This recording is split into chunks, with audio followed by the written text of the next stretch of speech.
it's normal and it is fine to not love every single step of it.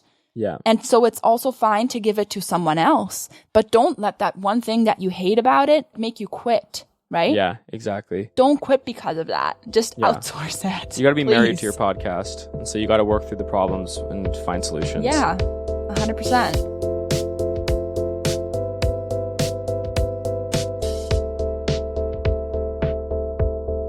Hello and welcome back to On My Pod. I'm Celine. And I'm Justin. And today we're going to talk about 11 common mistakes that new podcasters make. Yeah, so these are mistakes that we see a lot of times when we're working with clients. And if you do any of these things on your show and you fix these up, they're going to make a noticeable improvement to how you're running your show. I worked with somebody yesterday who was doing pretty much all of these things. And afterwards, I think that person had a lot more clarity, and it's sort of like giving your show a makeover when you start fixing little things up, because one thing may not make a difference, but all the things together, when you keep adding them on, they do make a big difference. Oh yeah, for sure. The first one is a really, it's a conceptual thing, and it's huge. It's treating podcasting like radio, or treating podcasting like TV or some type of formal media source. And the whole point of podcasting is that it's supposed to be the most personal form of content available. And that means you're trying to break down all the barriers between you and your audience.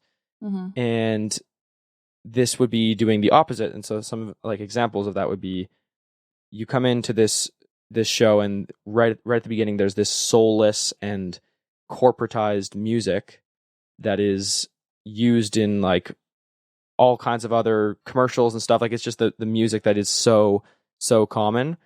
And then it starts with maybe an intro of somebody else, not the actual podcast host, but a different person with an overly professional tone, welcome back to, and it's just it just sounds like a radio announcer. And then throughout the conversation, the person might not be being authentic enough, and they have an overly professional tone. And so the whole thing would be this all comes to say that you should be very authentic on your podcast. You should be yourself. You should allow there to be mistakes. You should allow the music to represent your message. You should do the intro yourself, even if you don't think that you're a voiceover artist or whatever. This is your show. It should be very personal.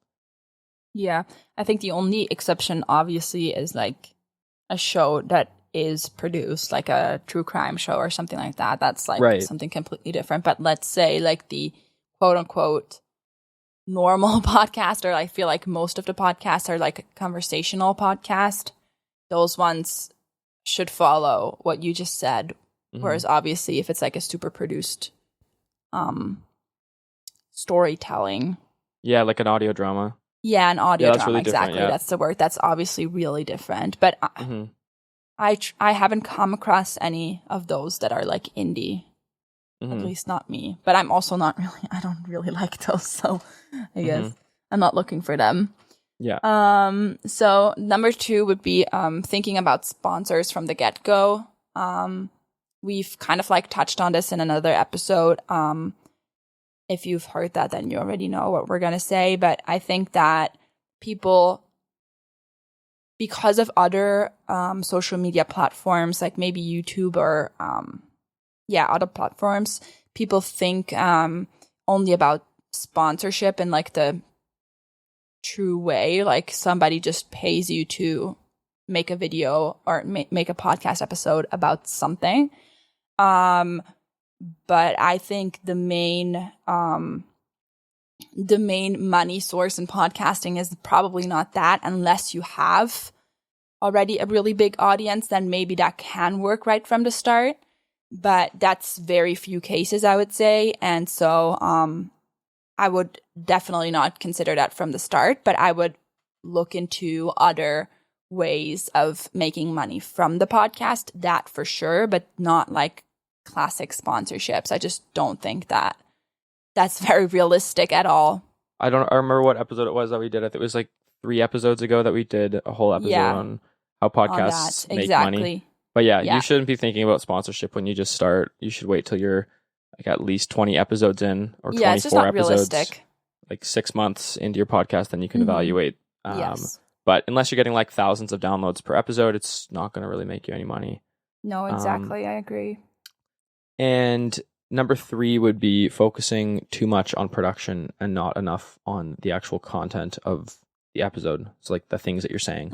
Yeah. And like small errors are fine when it comes to like the production of the episode. Like let's say you mess up a word or there's like a noise or something. Like these things are tiny factors compared to the content of the episode. So your ideas, or making sure that you have great guests, or that you're addressing things that your audience is actually interested in. Like these things 100%. are like, you would be surprised how bad audio can be. If the message is good, your audience will suffer through rough audio just to listen to the episode. And you're your own worst critic. Yeah. And so whatever you think makes it more perfect, like tiny little errors or something like that, might not actually even be disturbing to the audience listening. Like,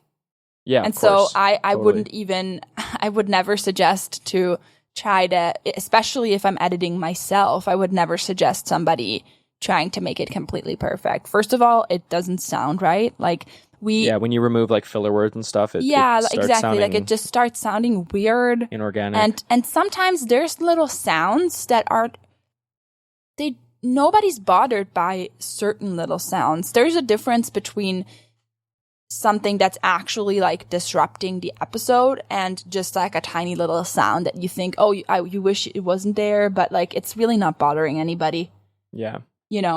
And so you really have to be less like picky about that, I would say. Like just don't get obsessed with it. And number 4 would be not staying a month ahead of recording, and that will lead to getting overwhelmed. So yes, we stay sometimes more than a month ahead. Sometimes we stay 2 months ahead. So that would be like a month ahead would be 1 month of whatever your release frequency is. So for us, it's weekly. So 4 episodes is a month. So we try to stay 4 to 8 episodes ahead at all times. That way we're never like rushing to get an episode recorded. If you do have to rush to get an episode recorded every once in a while, that's totally fine. You should have episode ideas on hand. If you do a solo and an interview show, like a combination like we do, you should have ideas for episodes on hand and have the research and outline already done. Or you can record a bunch of solo episodes and have them in the bank when you need them. But being ahead of schedule, I mean, just like anything, whether it's like in business or in school, if you're like whatever it is, like if you do things at the last minute, the quality is going to suffer, and also it's going to be way less enjoyable. Like it's just way more fun when you're a month or 2 months ahead of your schedule. Yeah, because you have so much more room and freedom to be creative, and you're not just trying to get the product out right away. Yeah, exactly. And I just don't think that. I think the getting overwhelmed with like not being on a schedule can definitely be a factor why somebody would quit podcasting. I think it's probably, it's the reason why they would quit. And that's just not something that you want. Like you just don't want to quit because of that. And that like ties into the next point, which is quitting before episode 20. Yeah. Like if and you don't want to do... episode 20 is about 5 months in. Yeah, exactly. But if you don't want to do 20 episodes, then in my opinion, you don't even have to start. Like it's a podcast. You can't assume that you're going to be overnight famous after 2 episodes. That just doesn't happen. Yeah. And it just takes time. Podcasting is genuinely a marathon, not a sprint. Yeah. It takes time to build the audience that really comes back. I think at first you get a lot of listeners that might be a few listeners that listen to the first episode, but then they don't listen to the second one. And then on the second one, you get new listeners again, but you don't have that standard audience that really comes back each week to listen to you. Whereas then after 20 episodes, I feel like you started to establish like really these people that really come back and listen to every single episode you put out. Yeah, you have to prove to your audience that you're going to stick around, because they don't want to commit to you unless they know that you're going to be there for a long time. Of course. And number 6 is sort of like an identity thing. The 6th most common mistake that we see is that people think that they have to be tied to a solo only or an interview only show. And one thing that I say about podcasting, especially the types of podcasts that we create, is the podcast is your space to do with whatever you want with it. It's a space to represent your ideas, the people that you enjoy talking to, the people that you're connected with. The podcast is yours, completely yours, nobody else's. So who cares? Who cares if you do 5 interviews and then 2 solo episodes and then 8 interviews and then 10 solo? Like, who cares? It's your platform. You're trying to build an audience of people who like you. And if your brain wants you to do solo or interview, then you should absolutely be following that, because that's how you're going to build real fans, by being who you are. And the other thing with like solo and interview is that the interview show is great because you get a guest on, they'll share the content afterwards. It's really easy. Like, you don't have to plan it because you just have an awesome conversation. You get to connect with somebody. Like, that's all great. But you don't actually really get to deep dive into your own ideas on interview shows for the most part, because you're trying to feature and like honor your guest. Whereas in a solo show, it's all about you. And so there's your chance to really prove your expertise. If you're a coach or some type of person who sells a service, then you want to be able to prove to people that your ideas are worthy. And that's going to be your opportunity to do that, rather than like stuffing your ideas into an interview show all the time, which certain people can make that work. But it's not, exactly. I was just going to think about that. Like, I definitely think that the combination I really like, because people listen to the podcast because they really like you, like the host, right? So if it's only an interview show, people might think, oh, I don't really hear enough from the host. But that's also not true. And that depends on the host, because if I think, for example, I think Jay Shetty, I feel like he's one of those people. He talks a lot, even though it's an interview. And so I feel like he's one of those people where I'm like, yeah, if he only does interviews, then it's okay. I'm not bothered at all, because I still hear a lot from him, you know? Whereas there's other people where they really only ask questions for the guests, and that's it. Yeah. Yeah. That's a good point. Yeah. And number 7, the 7th biggest mistake that we see podcasters make, this is a huge mistake, is not using video with their podcast. Yeah, and 100%. Like, video is going to be a little bit more work, but you're already doing the podcast, and recording video on something like what we're using right now, which is Riverside, is so simple. And the extra work that we're talking about is really just like, exporting not only the audio, but also the video. And then what you do with that video, the possibilities are endless, especially now with like AI. You can turn your one podcast episode into like 20 pieces of content, clips and all these things, right? But if you don't use video, good luck. Without using video on your podcast, you're going to have a really tough time getting the most out of it on the content side, because people don't really want to look at still images with those moving audio waves anymore. It just doesn't really work anymore. No, that's just the old. whole point is like to get your face out there, right? Yeah, I think it's crucial for social media, for the short form content, but also, like I always preach, YouTube is more, a full YouTube video off your podcast. YouTube is more accessible than other, sometimes somebody sends you a Spotify link and you have Apple Music or you have Apple Podcasts, and you go like, damn it, like, what is this even? Or the other way around. Whereas YouTube, everybody has YouTube. Everybody can use it. And so I'm like, especially the baby boomer generation, I think, a lot of them are just way more. A lot of them don't have Spotify, Apple. Exactly. They're just way more comfortable with YouTube. So I will forever say that. Put it on YouTube. It's worth it. And if it's just like 10 to 20 views, it's for those people that really like, that wouldn't have found you otherwise. And I think that's 100% worth it. Yeah, totally. Number 8 would be doing everything themselves. So this is kind of for like the indie podcaster. There's a lot, like there's a lot of nuanced things that go into creating a podcast that actually is like an effective podcast and helps you achieve your goals. Yeah. And there's a lot of very specialized tasks. Yeah, in, like in audio creating the editing. podcast. Yeah, exactly. Yeah. And so there's hours and hours of work that that an individual could do on each podcast episode that they put out. And we actually did have a client who was a very, very successful, very famous mountain biker, whose time is very valuable, spending 8 hours per episode doing all the editing and everything. Yep. And he just outsourced the audio to us back when we only did audio. Yeah. And we saved him like 6 or 7 hours a week. So that was doing everything yourself, especially if you're a business owner, is a like critical mistake, because by paying somebody else to do it for you, you save money by saving time. They're going to do it in less time and bill you for the time that's less. And so your hour being saved is actually saving you money, because you can go and focus on other stuff.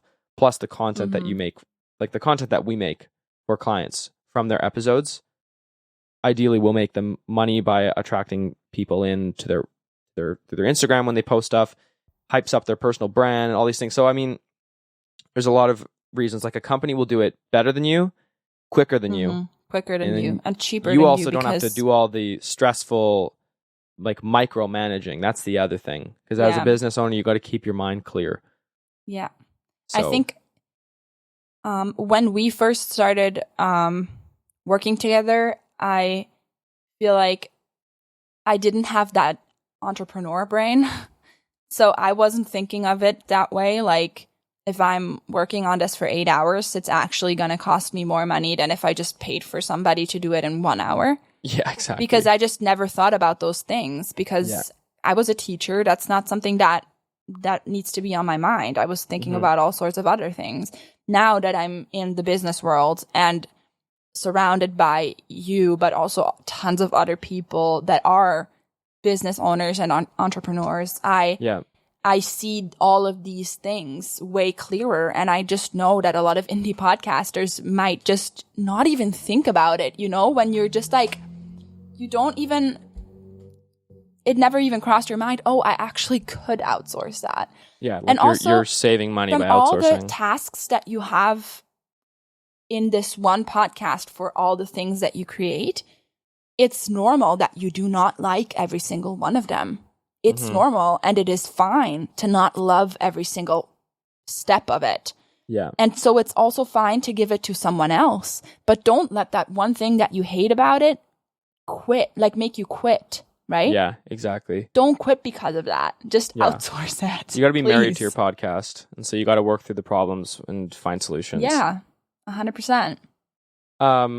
Number 9 is kind of ties in with like the video part, but not creating enough content from their podcast, or just not creating good content.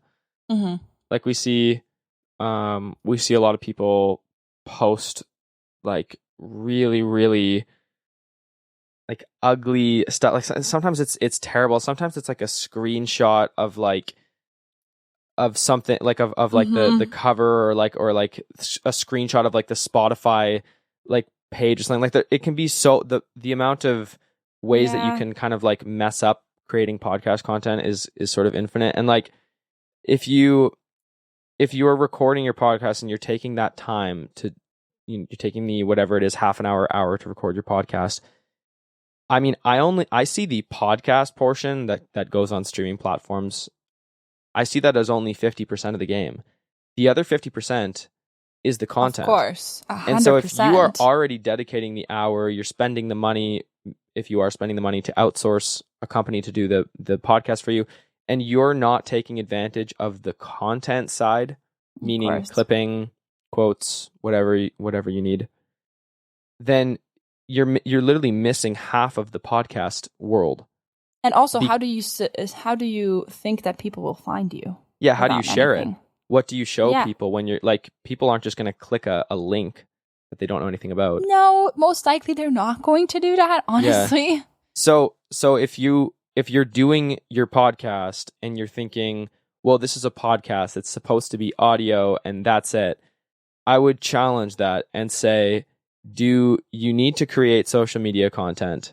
Number one. And number 2, do you like creating social media content?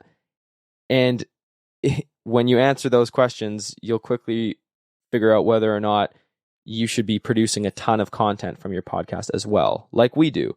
I have not thought about our social media in quite a while. I definitely do respond to comments. I engage with people. That's something that that you cannot outsource. You have to constantly be engaging with people and of course. You responding have to reply to the your DMs and everything. Yeah. However, the content part can be completely outsourced with your podcast, guaranteed. Yeah, so that's something that I would challenge. Yeah, I remember at first, like I was taking over to social media. It was a pain. Like we had to so much work. Come you have up to with think content about stuff all the time, and it's not even as good. It's not even as good as what comes out of the frequently. podcast. Otherwise, it's again you get lost in the algorithm of the different social media platforms. So you really have to post. So the 2 pillars of your podcast are the podcast itself on streaming platforms and YouTube, and the other pillar is the content. And those 100%. Things, they need each other to exist. And then 100%. And then that ties perfectly in with number 10, which is not encouraging guests to share. Yeah, to share the content that you work hard to make. Exactly. Outsource.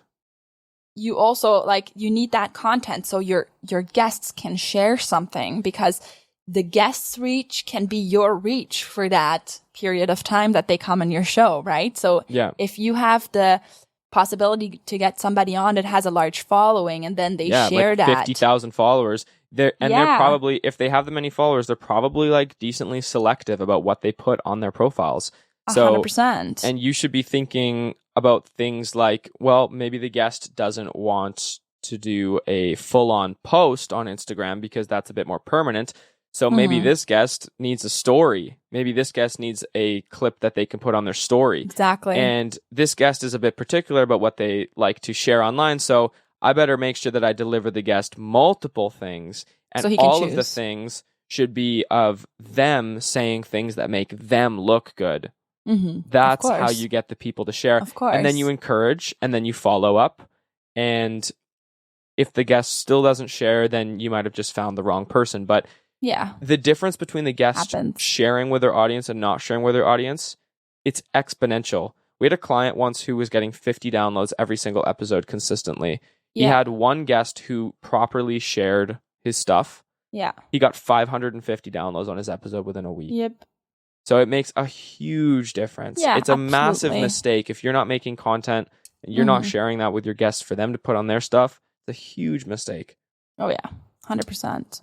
And the last one kind of goes in with the number 5. So number 11 would be just not being patient enough, right? Podcasting is a marathon.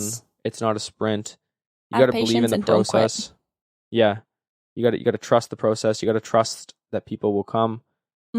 Obviously, trust that people will come while also doing the things that make them come. Like, don't just sit there and be like, oh, where is everybody? Like, do the things that make people come to your podcast.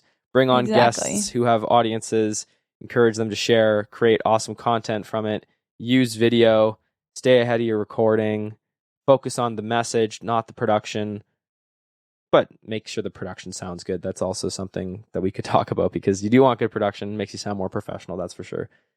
And get rid of the idea of sponsors. You want like a baseline of quality for sure in the production. Yeah, and you want and mostly you want it to sound the same every episode. So you don't want one episode that's amazing and the next that's crap. That's going to be a bad habit, right? 100%.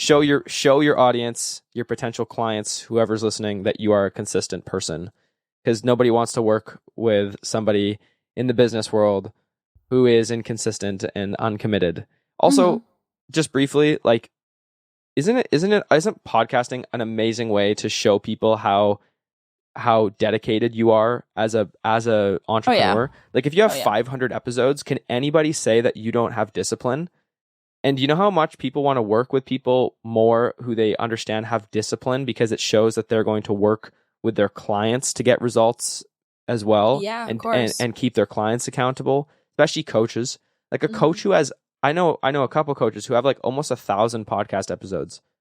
Do you know how much discipline and how much respect? Determination. Yeah. Like, that just shows so much respect. So stay patient. Get to the 20 episode, 50 episode, 100 episode, 500 episode mark.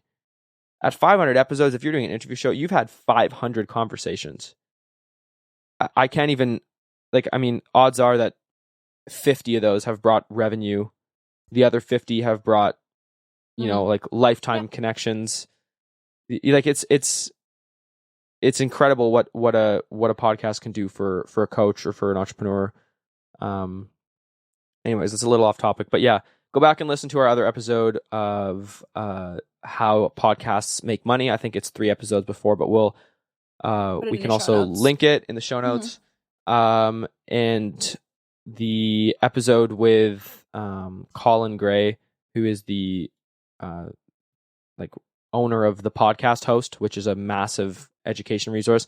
That's an awesome episode. If you didn't listen to that one is really dives into how to conduct the best interview, get the most out of your guest, some technical podcast stuff. There's lots of good stuff in there. And then if you want to ask us a question, or if you have a specific topic that you would like us to make an episode about, we'd be happy to do that for you. You can email us at ohmypod@podigypodcasts.com if you have any kind of episode ideas, because we would love to shout you out and answer your question on an episode. That'd be really cool.